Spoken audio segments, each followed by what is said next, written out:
नमस्कार दोस्तों, कैसे हैं आप सभी लोग। उम्मीद करता हूँ आप सभी लोग जहाँ पर भी होंगे बढ़िया होंगे और स्वस्थ होंगे।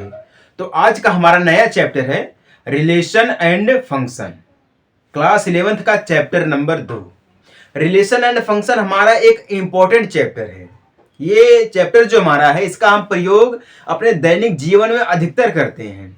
कैसे करते हैं, वीडियो के माध्यम से आपको समझाया जाएगा, बिल्कुल आसान भाषा में समझाया जाएगा, कई सारे एग्जाम्पल के साथ समझाया जाएगा। बस आपको करना क्या है, अगर चैनल पर पहली बार आए हैं तो चैनल को सब्सक्राइब करके वीडियो को लाइक कर दीजिएगा। और हाँ, शुरू से लेकर आखिर तक देखेंगे तब आपको समझ में आएगा, ठीक ना। तो चलिए कुछ अतीत में चलते हैं, समझते हैं कि हमारा ये रिलेशन एंड फंक्शन किस टॉपिक के ऊपर बना हमारा है। देखिए, जैसे कि हम आपको पहला चैप्टर समझा रहे थे सेट, ठीक ना। सेट में जब हमारे पास दो समुच्चय होते हैं या दो सेट होते हैं, उसका जो कंपोनेंट होता है उसका हम या तो जोड़ करते हैं या घटाव करते हैं या गुणा करते हैं या भाग करते हैं, ठीक ना, या यूनियन करते हैं या इंटरेक्शन करते हैं, तो उनके बीच एक संबंध होता है। क्या होता है, एक संबंध होता है। उसी संबंध को हम कहते हैं, इस चैप्टर के अनुसार समझेंगे, उसी चैप्टर में हम आ जाएंगे, ठीक ना। जैसे कि मान लीजिए हमारे पास एक समुच्चय है ए बी सी, ठीक ना। उसके बाद हमारे पास एक समुच्चय और दिया गया है सी डी बी, ठीक ना। इसका हमें क्या करना है, ए यूनियन बी करना है। तो हम लिखेंगे ए बी सी डी, ठीक ना। तो ये ए यूनियन बी, यूनियन जो हमारा एक है, ये संबंध प्रकट कर रहा है किसके बीच में, ए और बी के बीच में एक संबंध प्रकट कर रहा है। इसी को हम बोलते हैं रिलेशन एंड फंक्शन, ठीक ना। इसी को हम क्या बोलते हैं, रिलेशन एंड फंक्शन। तो आज की इस क्लास में जो हमारा एक छोटा सा इंट्रोडक्शन होगा और हम आपको ये बताएंगे कि हमारा ये चैप्टर है ये किसने लिखा है, इसको, इसके गणितज्ञ कौन है। तो मैं बता देना चाहता हूं कि जो रिलेशन एंड फंक्शन है इसके लिखे गॉटफ्रीड। कौन लिखे हैं, गॉटफ्रीड, जिसको हम जी गॉटफ्रीड विलियम्स, ठीक ना। लाइबनिज, कौन है, लाइबनिज, क्लियर ना। इस चैप्टर के राइटर्स हैं गॉटफ्रीड, ठीक ना, गॉटफ्रीड विल्हेम लाइबनिज। बहुत ही महान गणितज्ञ थे हमारे ये, जिन्होंने इस चैप्टर को लिखा है, ठीक ना। ये तो आपको पता चल गया ना।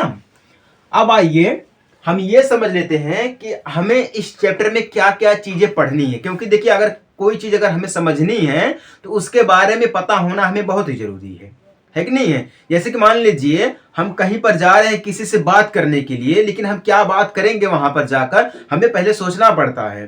तो वही चीज है, अगर हमें कोई चीज पढ़ना है तो उसके बारे में अगर हम थोड़ा जानकारी ले लेंगे पहले से तो और आसान हो जाएगा हमें समझने के लिए। बात समझ में आ रही है ना। तो यहाँ पे हम पहला चीज जो पढ़ेंगे वो है समुच्चयों का कार्तिकीय गुणन। क्या है, समुच्चयों का कार्तिकीय गुणन। हिंदी और इंग्लिश दोनों में आपको समझाया जाएगा, ठीक ना। बस आपको करना क्या है, चैनल को सब्सक्राइब करके वीडियो को लाइक कर दीजिएगा, ठीक ना। समुच्चयों का कार्तिकीय गुणन, क्या है, गुणन, जिसको हम बोलते हैं कार्टेशियन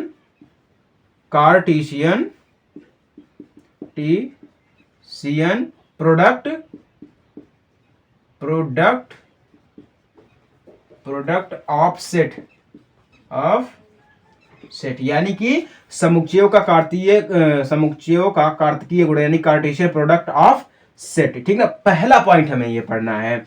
दूसरा पॉइंट है रिलेशन, जिसको हम बोलते हैं संबंध, जो कि हमारा ये चैप्टर में ही दिया गया है, इसी के नाम पे है, ठीक ना। और तीसरा चीज आप सभी को पता है, हमें फलन पढ़ना है, यानी कि फंक्शन यानी कि फलन। हमें इस चैप्टर में तीन ही चीजें पढ़नी है और ये तीन ही टॉपिक हमारे इस चैप्टर में दिए भी गए हैं, क्लियर ना। ये तीन ही टॉपिक दिए गए, ज्यादा टॉपिक नहीं दिया गया है, ठीक ना। तो आइए सबसे पहले हम ये समझ लेते हैं इंट्रोडक्शन के थ्रू में, सबसे पहले हम ये समझ लेते हैं कि समुच्चयों का कार्तिकीय यानी कार्टेशियन प्रोडक्ट ऑफ सेट क्या है, ठीक ना। इसका क्या महत्व है, समझ में आई बात ना। तो आप लोग हेडिंग भी डाल सकते हैं और नहीं भी डाल सकते, कोई दिक्कत वाली बात नहीं है, बट आप लोग ध्यान से समझिएगा कि ये कार्तिकीय गुणन क्या है हमारा ये। ठीक ना। कार्तिकीय गुणन में मोटे मोटे में मैं आपको एक बार समझा रहा हूं कि जैसे कि हमारे पास दो जब अरिक्त समुच्चय होते हैं, यानी कि नॉन एम्प्टी जब सेट हमारे पास होते हैं, उनका जब हम कार्तिकीय गुणन करते हैं तो जो उनका युग्म बनता है वही होता हमारा है कार्तिकीय गुणन। समझ में आई बात ना? नहीं समझ में आई है तो कोई बात नहीं है, एक एग्जाम्पल के साथ मैं आपको समझा रहा हूं। मान लीजिए हमारे पास इस टाइप से एक जो दिया गया है, एक फिगर दिया गया है, ठीक ना। इसको ए कर दे रहा हूं, इसको बी कर दे रहा हूं, ठीक ना। एक यहां पर है और एक यहां पर है, क्लियर ना। एक स्तंभ हो गया, ये दो स्तंभ हो गए, ये हमारा क्या होगा, रो हो गया यानी कॉलम हो गया, ठीक ना। ये क्या है, इसको हम लिखेंगे नीला, नीला कर दे रहा हूं मैं, इसको मैं लाल कर दे रहा हूं, ठीक ना। और इसको जो मैं है पीला कर दे रहा हूं, पीला, ठीक ना। तो कार्तिकीय गुणन क्या बोलता हमसे है, कार्तिकीय गुणन ये बोलता है जो समुच्चयों का कार्तिकीय यानी कार्टेशियन प्रोडक्ट ऑफ सेट है। इसका मतलब ये हो जाता है कि हम जब इसका आपस में गुणा करेंगे तो हमारे पास एक नया युग्म बनेगा, यानी कि एक नई चीज हमें प्रकट होगी। जैसे कि हम कोई चीज करने जाते हैं, मतलब मान लीजिए अगर हम ईंट गिराए हैं, सीमेंट गिराए हैं, ठीक ना, घर बनाने की पूरी प्रक्रिया जो होती है उसको हम इकट्ठा कर दिए हैं। जब हम उन सभी को इकट्ठा करके जोड़ेंगे तो हमारा एक नया प्रोडक्ट तैयार होगा। क्या होगा वो, हमारा हाउस यानी कि हमारा घर होगा। तो बस वही चीज यहां पर भी बोल रहा है कि जब हम दो अरिक्त समुच्चय को आपस में गुणा करते हैं, अरिक्त समुच्चय को हमेशा पी और क्यू से करते हैं, पी और क्यू यानी कि क्या, अरिक्त समुच्चय है। अरिक्त समुच्चय का मतलब ये हो जाता है जिसमें कंपोनेंट हो। ये ध्यान दीजिएगा, जो हमारा रिलेशन एंड फंक्शन है ये समुच्चय के ऊपर आधारित है। किसके ऊपर है, समुच्चय के ऊपर आधारित है। और जो हमारा समुच्चय है ये बहुत बड़ा चैप्टर हमारा है, ये है ना। हम आपको कई भाग में समझाएं, इसको 4 क्लास में समझाएं कि हमारा समुच्चय क्या होता है, ठीक ना। और बहुत लोग हैं जो लोग देखते भी नहीं हैं। अगर आप जब तक देखेंगे नहीं, समझेंगे नहीं, तब तक आपको क्या पता चलेगा कि मैं क्या पढ़ा रहा हूं क्या नहीं पढ़ा रहा हूं, है। तो यही होता है कार्तिकीय गुणन में। आइए करके देखते हैं कि कार्तिकीय गुणन क्या होता है। कार्तिकीय गुणन मतलब ये हो जाता है जब हम ए और बी हमारे पास दिया गया है तो ए और बी का गुणा हम इन सभी में करेंगे। किसमें करेंगे, इन सभी में करेंगे। ए और बी का गुणा हम कैसे करेंगे, आइए देखते हैं कार्टेशियन प्रोडक्ट क्या कहता है। एक सिंपल तरीका भाई मैं आपको बता रहा हूं, ठीक ना। अभी पहले हम लॉन्ग तरीके से चलते हैं, जो नियम दिया गया है उसके अनुसार अगर हम हल करेंगे तब देखेंगे। पहला हम ए का गुणा नीला में करेंगे, यानी कि ए हो जाएगा फिर नीला हो जाएगा, ठीक ना। फिर उसके बाद ए का हम लाल में करेंगे तो ए हो जाएगा फिर लाल हो जाएगा, ठीक ना। क्या हो जाएगा, ए हो जाएगा और लाल हो जाएगा। फिर ए का हम पीला में करेंगे तो ए हो जाएगा फिर पीला हो जाएगा, क्लियर ना। ये 3 हो गए ना। फिर हम बी का गुणा इनमें करेंगे तो जब बी का गुणा करेंगे तो हमारा यहां पर हो जाएगा बी हो जाएगा नीला हो जाएगा। क्या हो जाएगा, बी हो जाएगा फिर नीला, फिर बी हो जाएगा लाल हो जाएगा, क्लियर ना। फिर बी हो जाएगा और पीला हो जाएगा। क्या हो जाएगा, पीला। यानी कि जब हम इसका कार्तिकीय गुणन किए हैं तो हमें क्या मिला, इसमें कितने हैं, 1 2 3 4 5 6 यानी कि 6 नए युग्म मिले हैं। क्या मिले हैं, 6 नए युग्म यानी कि 6 नए जोड़े मिले हमें हैं पी और क्यू का, यानी कि कार्तिकीय गुणन किए जब हम इसका और इसका। समझ में आई बात ना। ये क्या होता है कार्तिकीय गुणन। कार्तिकीय गुणन को हम इसी टाइप से लिखते हैं और ऐसे ही हम इसको हल करते हैं, ठीक ना। कहने का मतलब ये है कि जब कुल मिला जुला कर ये बात आ जाती है हमारी यहां पर है कि हम सभी को क्या करते हैं, हम इन सभी का एक नया रूप दे देते हैं। जब हम गुणा करते, कोई भी चीज हो, कोई भी संख्या होगी, अगर हम उस संख्या का गुणा करते हैं तो हमें एक नया प्रोडक्ट मिलता है। बस वही चीज होता है कार्तिकीय गुणन, ठीक ना। अगर हम मान लीजिए यहां पर गुणा करते हैं 48 का गुणा हम 12 में करते हैं तो जो हमें नया प्रोडक्ट तैयार होगा वो तो हमारा संख्या में आ जाएगा, ठीक ना। ये तो हमारा अलग, लेकिन अगर एक रूप से देखेंगे तब भी तो हमारा ये कार्तिकीय गुणन हो, यानी कार्टेशियन प्रोडक्ट हो गया हमारा ये, ठीक ना, नया में हो गया। लेकिन इसी को हम समुच्चय के रूप में, रिलेशन एंड फंक्शन के रूप में क्या बोलते हैं, समुच्चयों का कार्तिकीय गुणन यानी कि कार्टेशियन प्रोडक्ट ऑफ सेट बोलते हैं। समझ में आ गई बात ना, कार्टेशियन प्रोडक्ट ऑफ सेट क्या होता है। चलिए अगर नहीं समझ में आई है तो मैं आपको एक बार और बताना चाह रहा हूं कि देखिए जब हमारे पास दो अरिक्त, इसकी डिफिनेशन मैं आपको बता रहा हूं, जब हमारे पास दो अरिक्त समुच्चयों का कार्तिकीय गुणन होता है यानी कि P मल्टीप्लाई Q का जब कार्तिकीय गुणन करते तो इसका जो कार्टेशियन प्रोडक्ट यानी कि इसका जो नया युग्म बनता है उसी को हम बोलते क्या है, कार्टेशियन प्रोडक्ट ऑफ सेट। समझ में आई बात ना? वही हमारा नया समुच्चय हो जाता है। जब दो अरिक्त समुच्चय का, अरिक्त यानी कि जिसमें कंपोनेंट हो, रिक्त मतलब क्या हो जाता है, जिसमें कोई भी कंपोनेंट नहीं होगा वो हमारा रिक्त हो जाएगा, और जिसमें कंपोनेंट है वो हमारा अरिक्त हो जाएगा। बात समझ में आ रही है कि नहीं समझ में आ रही है? अगर नहीं समझ में आ रही तो कोई बात नहीं है, मैं आपको एक बार फिर समझाना चाहूंगा। ये तो क्लियर होगा कि नहीं हो गया है कार्टेशियन प्रोडक्ट क्या होता है? अगर नहीं समझ में आया तो मैं आपको एक बार फिर अभी समझाऊंगा, है ना? लेकिन एक चीज मैं आपको और बता रहा हूं कि रिक्त और अरिक्त में एक अंतर बता रहा हूं मैं, ठीक ना? कार्टेशियन वाली चीज में देखिए, अगर हमारे पास कोई दो अरिक्त समुच्चय हैं, अगर हम उन दो अरिक्त समुच्चय P मल्टीप्लाई Q हैं, ठीक ना, तो जब हम इसका कार्तकीय गुणन करेंगे, जब हम इसका कार्तकीय गुणन करेंगे तो उन सभी क्रमित युग्मों का जो समुच्चय होगा, उन सभी जो क्रमित युग्मों का समुच्चय होगा, प्रथम घटक यानी कि P में और द्वितीय घटक यानी Q का जो एक समुच्चय नया बनेगा, उसी को हम बोलते क्या है, कार्टेशियन प्रोडक्ट ऑफ सेट। ठीक ना? समझ में आई बात ना? बात समझ में? क्रमित युग्म जो क्या होता है, अभी मैं आपको बताया, ए नीला, ए पीला, ए लाल, बी लाल, पी पीला, ठीक है, बी पीला, एंड जो हमारा बी काला, जो भी है वही चीज है।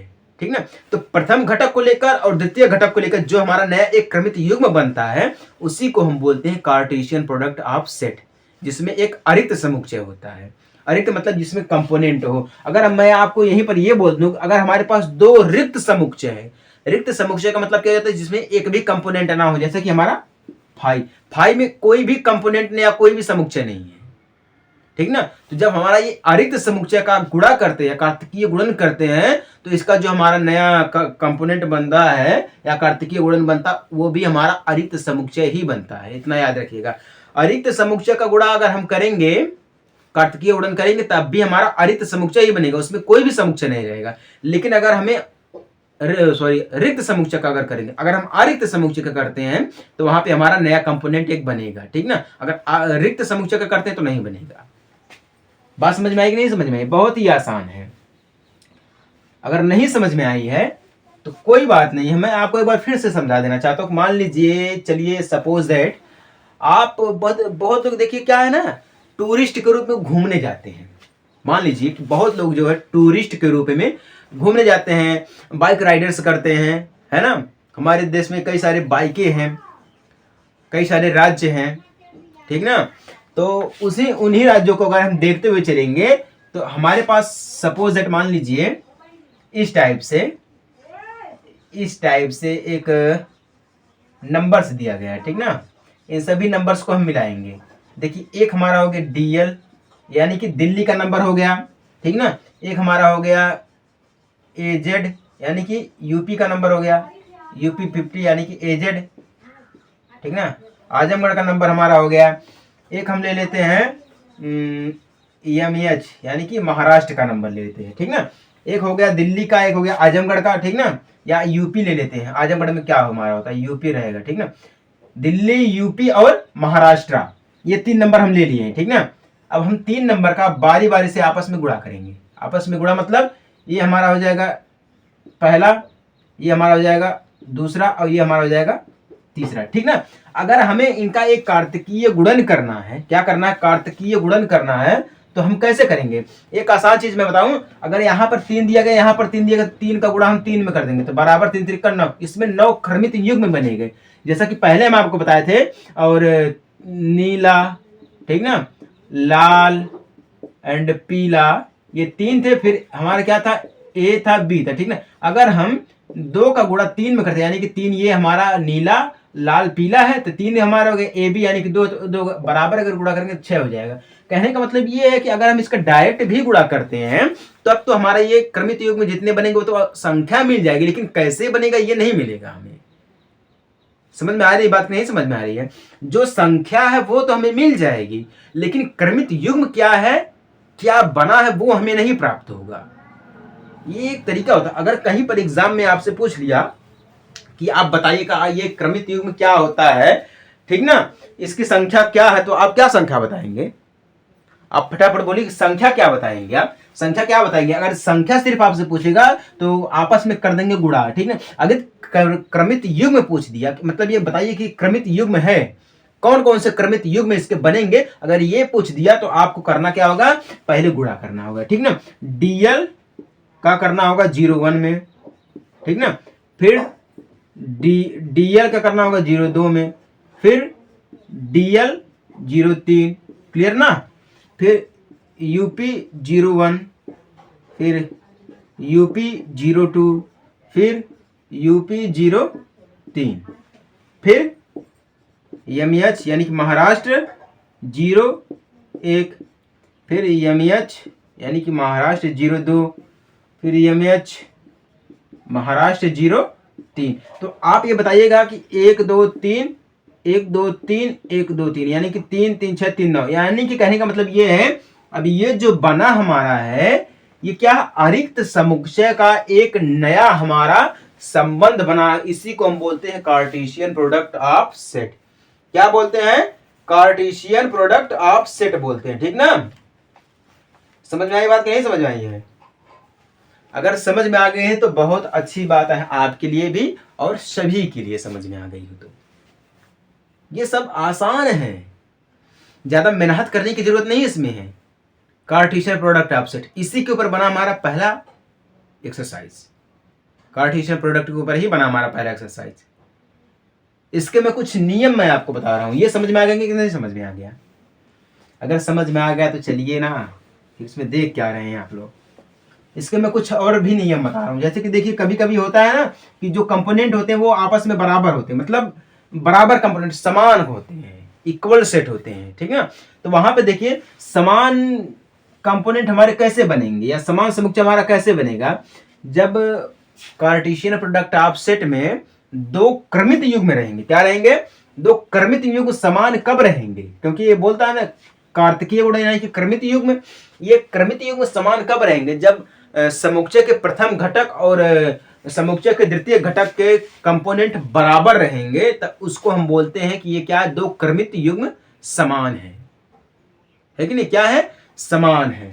सपोज दैट, मान लीजिए हमारे पास क्रमित युग्म, दो समान क्रमित युग्म कैसे होते हैं, तो उनके लिए कंपोनेंट मान लीजिए हमारे पास एक समुच्चय ए दिया गया है, इसमें हम लिख देंगे 1 2 3 4, ठीक ना। समुच्चय बी हम यहां पे लिख दे रहा हूं 3 4 1 2। तो यहां पे हम इसको कह सकते हैं कि ये इसके जो क्रमित युग्म है, क्या है, इसके जो क्रमित युग्म है वो क्या है, इक्वल है। क्या है, इक्वल है, यानी कि समान है। दो क्रमित युग्म समान कब होते हैं, जब कार्तिकीय गुणन के पहले घटक यानी कि ए के जो कंपोनेंट होते हैं या ए के घटक होते हैं और समुच्चय बी में यानी कि इसके जो घटक होते हैं वो क्या होते हैं, समान होते हैं। जब क्या होते हैं, बराबर होते हैं, तो उसी को हम बोलते हैं दो क्रमित युग्म क्या है, समान है, यानी कि समान क्रमित युग्म बोलते हैं। समझ में आ गई बात ना? अगर समझ में आ गई है तो बहुत अच्छी बात है, ठीक ना। अब देखिए कुछ कुछ और नोटिस भी आप करिएगा कि एक क्रमित युग्म में हमारा एक होता है अपरिमित रूप और एक होता है परिमित रूप, एक होता है रिक्त और एक होता है अरिक्त होता है कि नहीं है। तो यहाँ पे अगर मैं बात कर रहा हूं, यहाँ पे अगर हमारे पास दो अरिक्त समुच्चय हैं, ठीक है, क्या है, अरिक्त समुच्चय अगर हमारे पास दिया गया है, यदि ए और बी अरिक्त समुच्चय है तो ए या बी में कोई परिमित तो है, ठीक ना। समझ में आ गई बात कि नहीं समझ में आ गई है? देखिए कहने का मतलब ये है कि अगर हमारे पास दो दिए गए हैं अरिक्त समुच्चय ए और बी अरिक्त समुच्चय दिया गया है, तो इसमें तो एक अपरिमित होगा, ठीक ना, एक अपरिमित है। क्या है, इसमें कोई तो अपरिमित है और जब गुणा करेंगे इसका तो अपरिमित होता है। अरिक्त समुच्चय में ध्यान दीजिएगा, अगर हमारे पास ए और बी अरिक्त समुच्चय दिए गए, क्या दिए गए हैं, ए और बी अगर हमारे पास दो अरिक्त समुच्चय दिए गए हैं तो इसमें ए या बी क्या होगा, इसमें यानी कि पहला या तो दूसरा क्या होगा, इसमें अपरिमित है। क्या है, या कोई अपरिमित होगा भाई, इसमें कोई भी अपरिमित अगर मान लेते हैं, समुच्चय ए में मान लेते हैं, अगर इस समुच्चय ए को हम मान लेते हैं, ए में दिया गया है 1 2 3 डॉट डॉट करके दिया गया है, ठीक ना। और समुच्चय बी में अगर हम मान लेते हैं 1 2 3 4 5, इसको परिमित कर दे रहा हूं, ठीक ना। तो अगर इसका हमें क्या करना है, क्रमित युग्म निकालना है, तो ये क्या क्रमित युग्म यानी कि ए गुणे बी, अगर इसका हम क्या करेंगे, कार्तिकीय गुणन करेंगे, तो ये क्या होगा, ये अपरिमित होगा। एक क्यों अपरिमित होगा, अगर ए या बी दोनों में से कोई भी समुच्चय अगर हमारे पास एक अपरिमित दिया गया है, तो वह पूरा का पूरा कार्तिकीय गुणन हमारा क्या होगा, अपरिमित होगा। समुच्चय क्या होगा, अपरिमित समुच्चय होगा। ये नियम होता है किसका, अपरिमित हो गया है। अगर ए की जगह पे बी ही दे दिया गया, ठीक ना, कहने का मतलब ये है, अगर हम ए को यहां तक कर देते हैं 3 तक, क्लियर ना, 3 तक हमारा ये परिमित है, उसके बाद हम यहाँ पे 3 4 डॉट डॉट करके लिख दे रहा हूं, ठीक ना। तो तब भी तो हमारा, या तो अगर ए में कोई अपरिमित कंपोनेंट है या बी में कोई कंपोनेंट अपरिमित है, तब वह हमारा क्या होगा, दोनों का जो कार्तिकीय गुणन होगा वह क्या होगा, हमारा अपरिमित होगा समुच्चय, ठीक ना। क्या होगा, अपरिमित समुच्चय होगा। और कभी कभी क्या होता है ना कि समुच्चय अगर हमारे पास ए दिया गया, उसका अगर हम 3 बार गुणा करने के, उसको हम त्रिक बोलते हैं। क्या बोलते हैं, त्रिक समुच्चय बोलते हैं। क्या बोलते हैं, त्रिक समुच्चय। जैसे कि मान लीजिए ये हमारे पास कोई हमारे पास समुच्चय दिया गया है, ठीक ना। ये समुच्चय का अगर हम 3 बार गुणा करेंगे, ठीक ना, उसको हम क्रमित त्रिक कहलाता है। क्रमित क्या बोलते हैं, क्रमित त्रिक, यानी कि 3 बार गुणा, ए गुणे ए, ठीक ना। इसको हम ए बी सी, ठीक ना, इसका हमें 3 बार गुणा करना, तो ये क्या होता है, क्रमित त्रिक कहलाता है। त्रिक कहलाता है। समझ में आई बात ना, ये क्रमित त्रिक कहलाता है। ये नियम होता है। अगर हमें एक बार इसका ए का गुणा ए, यानी कि इसका 2 बार करना है, तो कोई भी कंपोनेंट अगर हमारे पास मान लीजिए ए दिया गया है 1 2 3 4 तक दिया गया है, ठीक ना, इसका अगर हमें क्या करना है, कार्तिकीय गुणन करना है, तो ए गुणे, अगर ए दिया गया है तो हमें ए गुणे ए करना होगा। तो इसी कंपोनेंट को हम 2 बार लिखेंगे। क्या करेंगे, 2 बार लिख के उसके बाद हम इसका गुणा करेंगे। जो इसका गुणा करने पर आएगा उसी को हम बोलते हैं कार्टेशियन प्रोडक्ट ऑफसेट, यानी कि त्रिक बोलते हैं, ठीक ना, यानी कि क्रमित त्रिक कहलाता है। ये समझ में आई बात कि नहीं समझ में आई है? अगर समझ में आ गई बात तो बहुत बढ़िया है भैया, ठीक ना। अगर नहीं समझ में आई तो कोई दिक्कत वाली बात नहीं है। चलिए एक एग्जांपल मैं ले रहा हूं। अगर हमारे पास कोई समुच्चय ए दिया, पी दिया गया, क्यू दिया गया, ठीक ना, अगर कोई समुच्चय समान युग्म के लिए अगर हम बात करें, ठीक ना, समान युग्म के लिए अगर हम बात करें, तो अगर हमारे पास कोई समुच्चय एक मैं ले रहा हूं समान युग्म के लिए, कार्तिकीय गुणन करेंगे। इसका जो 2 समुच्चय अगर हम लेंगे, कार्तिकीय गुणन करेंगे, अगर हमारे पास मान लीजिए पी में दिया गया है ए बी सी, ठीक ना, अब कोई हमारे पास क्यू समुच्चय में दिया गया है सिर्फ आर, ठीक ना। तो अगर हमें इसका गुणा करना है पी गुणे क्यू एंड क्यू गुणे पी करना है, तो इसका क्या बोल रहा है, इन दोनों का क्या जो है कार्तिकीय गुणन समान होगा। क्या है, इनका कार्तिकीय गुणन समान होगा। कैसे होगा भैया बताइए, आप करके दिखाइए। ये पूछ रहा है अगर हमें इनका गुणा करना होगा पी गुणे क्यू एंड क्यू गुणे पी करना होगा, तो क्या पूछ रहा है कि इनका क्रमित युग्म जो है क्या समान होगा या समान नहीं होगा।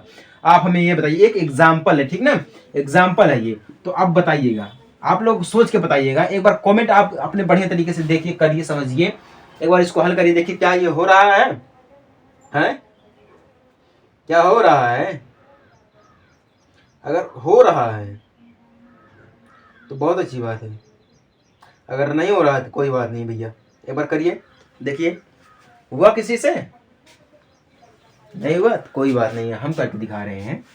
देखिए अगर हम इसका गुणा करेंगे तो P गुणे Q पहले अगर हम करेंगे तो इसका A, ठीक ना, A लेंगे, फिर R लेंगे, फिर B लेंगे, R लेंगे, फिर C लेंगे, R लेंगे, तो ये हो गया हमारा एक P गुणे Q का। अगर हम यहाँ पे Q गुणे P देखेंगे तो लेंगे A, R लेंगे, पहले R लेंगे, फिर A लेंगे, फिर R लेंगे, B लेंगे, फिर R लेंगे, C लेंगे। क्लियर ना। तो अब आप ये बताइएगा कि AR बराबर RA है क्या? ये दोनों आपस में बराबर है? नहीं है। बराबर कब होते हैं? अगर ए आर इसमें है और ए आर इसमें है, दोनों में अगर ए आर दिया गया तब जाके इनके क्रमित युग्म बराबर होंगे। तो इस हिसाब से अगर देखा जाए तो P गुणे Q not is equal Q गुणे P, यानी कि इनके जो क्रमित युग्म है वो बराबर नहीं है। क्या है? इनके जो क्रमित युग्म दिए गए हैं वो बराबर नहीं दिए गए। बराबर कब होते हैं? जब एक दूसरे के बराबर में आ जाते हैं। कहने का मतलब इनका जो कंपोनेंट है वो बराबर आ जाएगा, ठीक है। जैसे कि यहाँ पे दिखे ए आर, ठीक है, चाहे हम आगे से गुणा करें चाहे हम पीछे से गुणा करें। कहने का मतलब ये है, अगर हम यहीं पर देखना चाहेंगे तो अगर हमारे पास कोई संख्या अगर हम ले लेते हैं, मान लीजिए अगर हमारे पास एक में दिया गया है, पी में दिया गया है एक, ठीक ना, और क्यू में भी दिया गया है एक। तो अगर हम इसका गुणा करेंगे, P गुणे Q करेंगे, तब हमें ये क्या मिलेगा? एक एक मिलेगा, ठीक ना। फिर क्या मिलेगा? एक एक मिलेगा। क्लियर ना? अगर हम Q गुणे P देखेंगे तब भी तो हमें एक एक मिलेगा एंड एक एक मिलेगा। तो इस हिसाब से क्या हो गया? इस हिसाब से A गुणे P गुणे Q इक्वल Q गुणे P। कहने का मतलब ये है कि इनके जो दोनों कंपोनेंट हो गए, ये कार्तिकीय गुणन इसका क्या होगा? ये समान होगा। क्या होगा? समान होगा, ठीक ना। यहाँ पे एक एक है, एक एक है। अगर हम यहाँ पे जब देखिए कंपोनेंट बराबर में रहते हैं तब हम उनका गुणा करके लिखते हैं, यानी कि यहाँ पर एक एक दिया गया, दो दो दिया रहता है, यहाँ पर दो, यहाँ पर तीन तीन, यहाँ पर तीन। तो इस हिसाब से अगर हम इसका गुणा करते हैं तब इसके जो कार्तिकीय गुणन होंगे वह क्या होंगे? समान होंगे। तब इसके कार्तिकीय गुणन क्या होंगे? बिल्कुल समान होंगे।